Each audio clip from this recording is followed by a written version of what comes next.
துன்பம் ஒரு கதமம்னு ஒரு படம். பழைய ஆட்களுக்கெல்லாம் தெரியும், புதிய ஆட்களுக்கெல்லாம் தெரியாது. அந்த படத்தில் வந்து விசு வருவார். ஒரு பொட்டி கடை இருக்கும். பொட்டி கடைக்காரனை ஒரு பாட்டியை ஏமாத்திடுவான். உடனே விசு இப்படி பார்த்துக்கிட்டே இருப்பாரு. சரி, இவனை நம்ம ஏமாத்திடலான்னு வருவார். வந்தவுடனே, தம்பி பண்ண எவ்வளவு அப்படின்னு கேட்பார். 20 பைசா சார் இருக்கணும். சரி, பண்ண கொடு அப்படின்னு பண்ண வாங்கிக்குவார். வாழைப்பழம் எவ்வளவு? 20 பைசா சார்.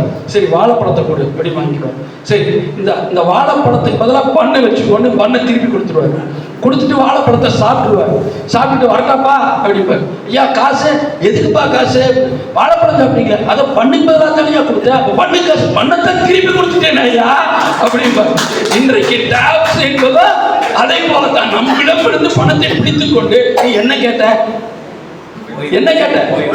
பென்ஷன் கேட்ட, கொடுத்துட்டேன்ல போயிட்டே பென்ஷன் எப்படா கொடுப்பேன்? நான் கட்டல பணம். உனக்கு தான் நீ பென்ஷன் கேட்டல, பத்திரமா அண்ணன் வச்சிருக்கேன். நீ கேட்கும் போதெல்லாம் உனக்கு கொடுக்குறேன். வெங்கடேசன் கிட்ட 5 லட்சம் ரூபாய் கடனை வாங்குறேன், 2 பைசா வட்டிக்கு வாங்குறேன். பாஸ்கரன் கிட்ட அது 5 பைசா வட்டிக்கு விடுறேன். வர அந்த 5 பைசா வட்டியில 2 பைசாவை அண்ணனுக்கு பென்ஷன் ஆகும், இன்னும் 2 பைசாவை அண்ணனுக்கு கிராஜுவிட்டியாக கொடுக்குறேன், 1 பைசா எனக்கு. அப்போ என்னுடைய நான் கொடுத்த அந்த 5 லட்ச ரூபா கடன் வட்டி ஒழுங்கா கொடுத்துருக்கல. அப்படியே தான் ஒரு ஸ்டேஜ் வரும்போது என்ன ஆகும்? நம்ம கடன் வாங்குறவங்களுக்கு எல்லாம் யதார்த்தமா இருக்கும் இல்லையா? ஒரு ஸ்டேஜ்ல கடனை கட்ட முடியாது, நெருக்கடி வந்துடும். அப்போ நாமளே என்ன சொல்றோம்? 5 வருஷமா வட்டி கொடுத்துருந்தேன், வட்டி கணக்கு பார்த்தாலே 5 லட்சம் வந்திருக்கோம், உன் அசலை தர முடியாது போயா, இல்லாட்டி நான் விஷத்தை தெரிஞ்சோம்.